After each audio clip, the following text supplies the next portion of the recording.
à cette toute première screening, cette avant-première mondiale de The Network. Le scénariste Christian Albach. Aussi avec nous les producteurs Sylvie Carmel, l'acteur allemand Henry Hutchen et David Hasselhoff.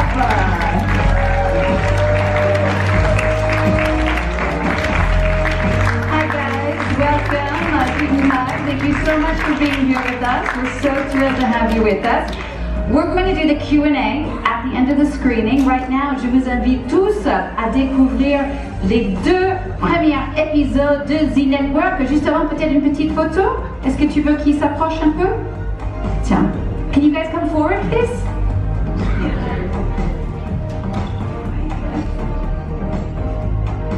Le scénariste Christian Albach, le producteur Siggy Kielman, l'acteur Henry Hutchen et David Hasselhoff. Thank you so much. We'll see you after the screening. Et maintenant, à vous de découvrir 2 épisodes de The Network. Enjoy. The actor Henry Hutchen and David Hasselhoff. Enjoy us.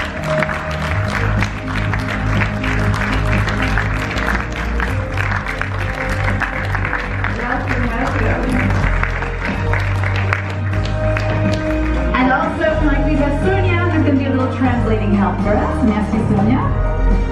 Henry. How about Sonia, Henry, and then Christian, Siggy, and David first.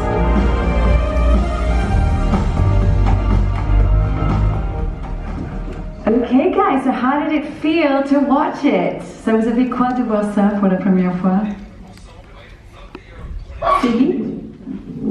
Yeah, it was super exciting to see the 2 episodes on the big screen.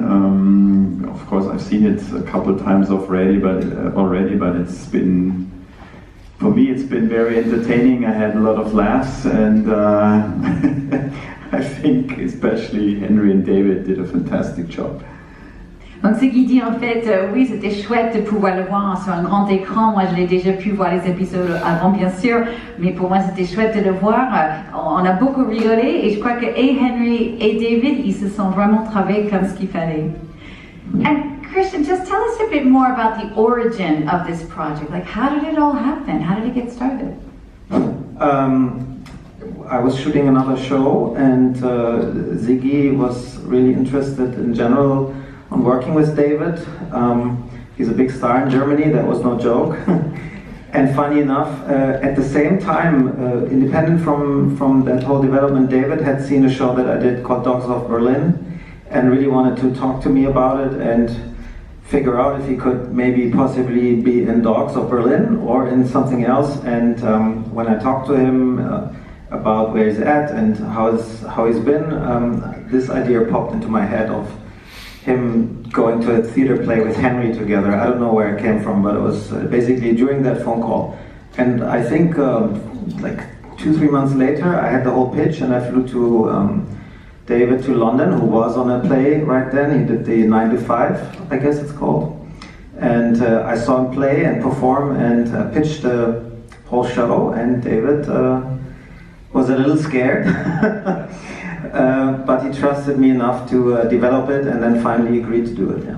Ok, donc Christian disait en fait, c'est Siggy qui voulait vraiment travailler avec David, et à l'époque Christian était en train de faire une série qui s'appelle Dogs of Berlin, les chiens de Berlin, et en fait David avait pris contact avec Siggy, avec Christian, parce qu'il s'est dit bon peut-être il y a un rôle pour moi là-dedans, donc déjà il y avait un peu ce lien l'un vers l'autre, et après Christian était à Londres, il est allé voir David qui était dans une comédie musicale qui s'appelle 9 to 5, ils ont parlé à ce moment-là, il a bien pitché l'idée.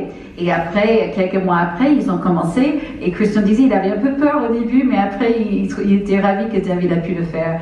And David, what was it about this project that made you think that it was going to be good?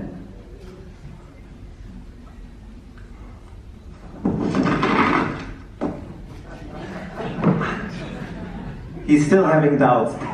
Il a des doutes encore, il dit Christian. I really had no idea what I was getting into, and Christian just said, go with it, and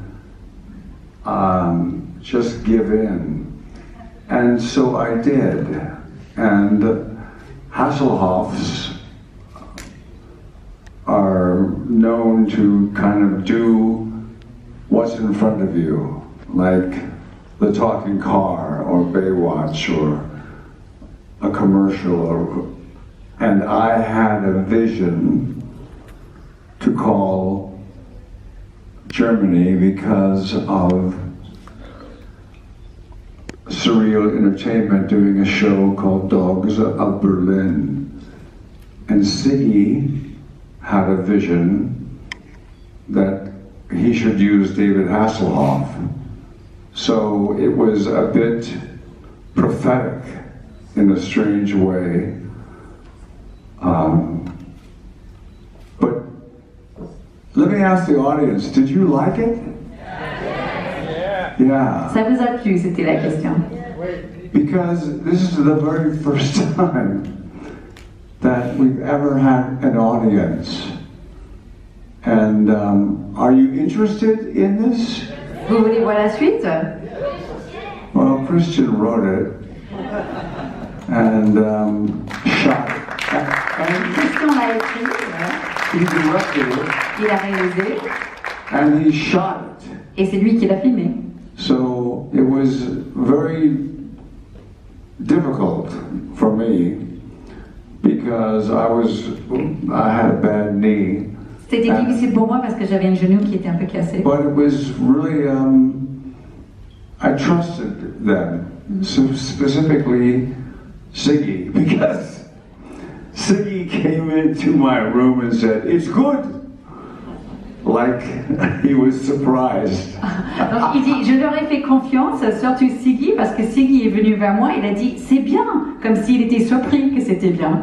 Donc il a fait confiance. Let me just catch up, you said it first. Au début, David nous disait que les Hasselhoff, en règle générale, ils font suivre, en fait, quand ils voient quelque chose devant eux, ils le font. Par exemple, voici une voiture qui parle, ok, je vais le faire. Voici Baywatch, ok, je vais le faire. Voici une pub, ok. Et en fait, là, pour ce coup-là, il a eu une sorte de vision, c'était de contacter Surreal Entertainment, et Siggy a eu la même vision de contacter David Hasselhoff. Donc en quelque sorte, vraiment cette série, c'était un peu du destin.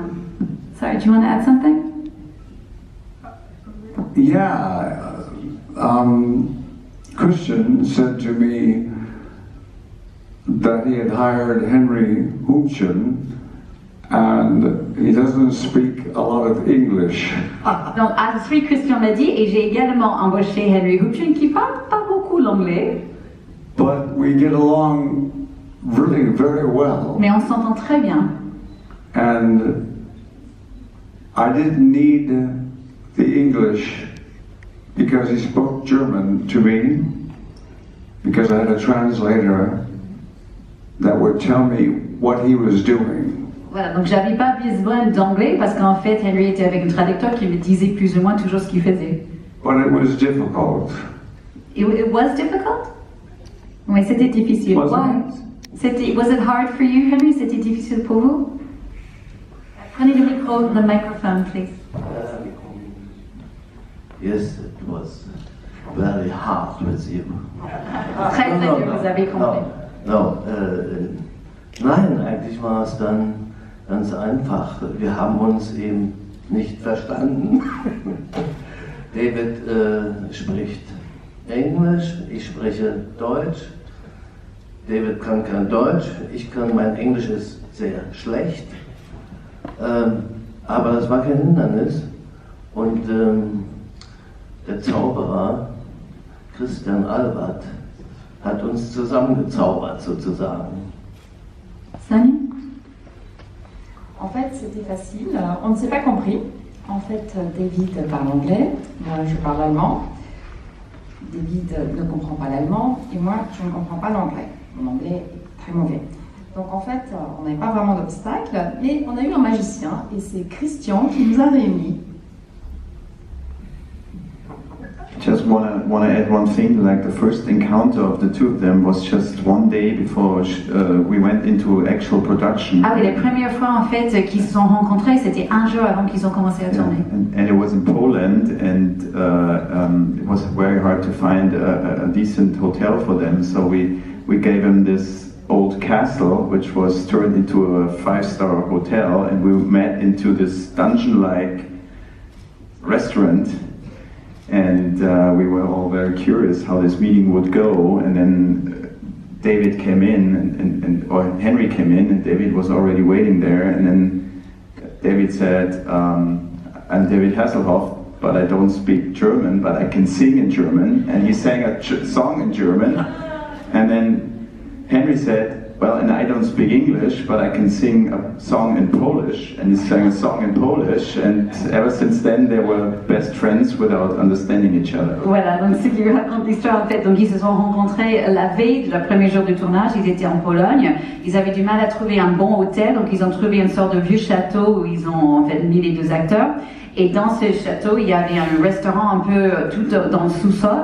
Et donc il y avait cette première rencontre et David était là et Henry est venu un peu plus tard et Siggy ne savait pas trop comment ça allait se passer. Donc David a dit bonjour, je m'appelle David Hasselhoff, je ne parle pas allemand mais je peux chanter en allemand. Et il s'est mis à chanter en allemand. Et puis Henry a dit bon alors moi c'est Henry, moi je ne parle pas anglais mais je peux chanter en polonais. Et donc du coup il s'est chanté en polonais. Do you guys remember what you sang? Vous vous souvenez de la chanson? Do you remember the German song you sang? Yes, weil ein heute Nacht, hey, was glaubst du, was hier macht? Jemand da wohnt in dem gelben Mond. And Henry, what was the song? Czemu smutno I czemu najsmutniej mam ci śpiewać jak. Et voilà, c'était comme ça, notre histoire. Et ils sont les bons amis du tout. Is that Polish? Yeah, he says it was Polish. You speak Polish? Yes. Very No, he learned it in the network. Alors vous avez des questions dans la salle? Quelques-unes? Tiens, juste ici. Hi et all, I'm Italian. Italiano. Yes. Come stai? Va bene. Yeah, grazie. The question is if there is a reason for the choice of the song of Gloria at the end of the first episode. Pourquoi le choix de la chanson Gloria à la fin du premier épisode? Not really. I mean, there was. It's a song that my daughter loves. I mean, the cover version from Laura Branigan, and then she's 2, so as a daughter, she's really young. So she's dancing to that like crazy. So for me, that's a very, very positive vibe.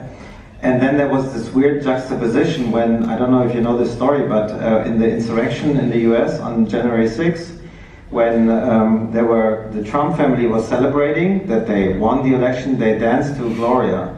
So I thought, okay, this is very positive and very dark thing combined, and then I used it for the same juxtaposition. Yeah, and I thought the original is a little bit more appropriate because he's in a foreign country. So if it's in English, he's more at home. I wanted everything to be weird for David. Ah non, j'ai pas quelqu'un a le microphone, je sais pas. Ok. I'm American and Colombian. I've seen your video. You're a fantastic actor. So God bless you. Thank you. Voilà, thank you very much. Donc il dit juste que voilà, il a trouvé un super acteur et que Dieu le bénisse. Donc merci. That was the reason I wanted to do something different, and I had no idea that it would be this different, because season 2 is really a surprise to even me. I think we have, since we've just shown 2 episodes, I think there's a whole big development still coming up, so it's not, you haven't seen all of it yet.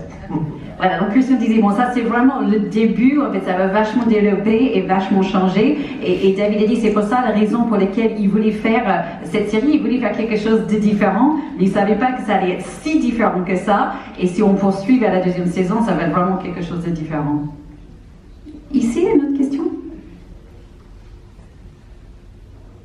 Bonjour. Est-ce que dans les prochaines séries, il y aura aussi de l'humour comme à présent? Un peu d'humour. Will there be in the episodes that are coming up a bit more humor? J'imagine l'humour noir, c'est ce que vous voulez dire. A bit more that dark humor? We'll see that in those episodes? Yes, I mean this is a very interesting show for me because it mixes real life questions and even some of the real life of David with a very dark, twisted humor, but we're not aiming to have jokes. So to me, there's a lot of stuff that's really funny to me, but it's not a joke. Like for me, it's already funny when David is arriving in Germany and has to take the bus. You know, there's already such a juxtaposition between who he is and what's happening to him. But if you're referring to like the ending or the dialogue when they're talking together about the bloody mess and all that stuff, yes, there's a lot more coming, but there's also very serious matters. It's a very strange mix. We're trying. Voilà, donc il dit oui justement il y aura de l'humour mais ça ne veut pas forcément dire des jokes, des blagues, en fait il va avoir cet humour un peu noir entre guillemets parce que là ce qu'il veut vraiment refléter c'est la vraie vie de David en quelque sorte et donc il y aura des moments un peu drôles quand ils font le blague sur le fait de nettoyer le sang et tout ça mais il y aura quand même aussi des thèmes très sérieux qui arrivent aussi. Quelqu'un d'autre a une question? Oui, juste ici devant. Hello everyone, thank you for this refreshing show and funny and interesting. Are you going to film in Europe still or in the same country or other countries? On season 2? Yes. Yes, we're going to stay in Europe and I don't want to spoil the other 6 episodes, but yeah, there's going to be more of a road trip in the second season. Voilà, donc la question est-ce qu'ils vont continuer à tourner en Europe? Et il dit oui, effectivement, ils vont continuer en Europe. Il ne veut pas faire trop de spoilers, mais il va avoir une sorte de road trip où ils vont partir un peu ailleurs, entre guillemets. Just a question about in the first episode we showed tonight, when we see kind of the young David images, how did that work? How did you do that? Ma question était un peu sur dans le premier épisode quand on voit un peu le jeune David dans le bar. Comment ils ont fait? Well, the episode is not finished yet. We're very, very early. You guys are really the first ones to see it, other than from an internal market screening. So this is the first real audience, and we're not really done. We'll be done in 3-4 weeks, so we're not that far off. It was very close. But for example, for this, we're teaching an AI neural network from Baywatch and Knight Rider episodes and from the old movies of Henry, and we captured the performance of them in the scene, and also we had body doubles, and now the AI is trying to learn how to recreate their performance, and some are better. I think some are pretty good, and some are not good yet. But we already have better ones. Like when I had to deliver this, it was 2 weeks ago. So today I already have much better shots, and I think when we're done, it's going to be amazing. Donc voilà, donc justement il dit il faut pas oublier que c'est pas encore fini, il faut encore 3-4 semaines encore avant que ça va être vraiment fini. Mais là, pour recréer les acteurs jeunes et Henry et David, ils ont pris en fait des vieilles images de K2000, de Alerte à Malibu, des films de Henry, et ils ont mélangé ça avec de l'intelligence artificielle et ils ont créé, en fait recréé des scènes comme ça. Donc ils disent là, ils ont fini ce que vous avez vu il y a 15 jours, mais là ce qui va être dans le produit final, ça va être encore plus impressionnant de les voir en train de jouer entre guillemets jeunes. Une question là-bas, tout au long. Hi, I have a question for both actors. How was it to see yourself younger in CGI special effect thing? Voilà, donc une question pour les acteurs, et ça vous a fait quoi de vous revoir jeune comme ça grâce à ces méthodes un peu de technique? Henry, would you like to speak to that? Tja, ja, fremd. Because that's how I was in real life. What's going on? And especially working with Christian. But I trusted them, and it turned out pleasantly good. il dit à vous tous, la série vous allez le comprendre mieux au fur et à mesure que vous regardez les épisodes. Et en fait, je trouve que Christian a vraiment fait ce choix, que moi je suis toujours un peu confus dans ces premiers épisodes, parce que c'était vraiment comme ça que j'ai été au début, lors du début du tournage, surtout avec Christian. Mais je lui ai fait confiance, et voilà, je crois que c'est pour ça que ça finit avec quelque chose de bien. But the fact of seeing yourself in that one scene where you're a little bit younger, or the scene where you see your life flashing before your eyes, what does that evoke in you when you watch it? I think that the most important line in the whole series was, I'm losing my shit. J'avais dit, je crois que pour moi, la réplique le plus intéressant, le plus important dans toute la série, c'est quand je dis I'm losing my shit, je suis en train de perdre la. Comment je traduis ça, Julie? Moi, c'est ça, je perds la tête, quoi, mais pire. But to see myself younger, I thought they did a good job. Mais par rapport à moi jeune, j'ai trouvé qu'ils ont. Yeah. Qu'est-ce que vous avez pensé, vous? Yeah. Que c'était bien jeune? Yeah. Il says he thought. I looked a little bit like me. Ouais, c'était plus ou moins moi à l'époque, je dirais.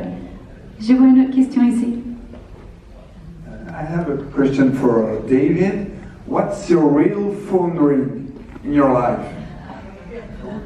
What's your real ring on your phone? Your ringtone on your phone? When your phone rings? Oh, my ringtone. It was Baywatch. C'était Alerte Malibu.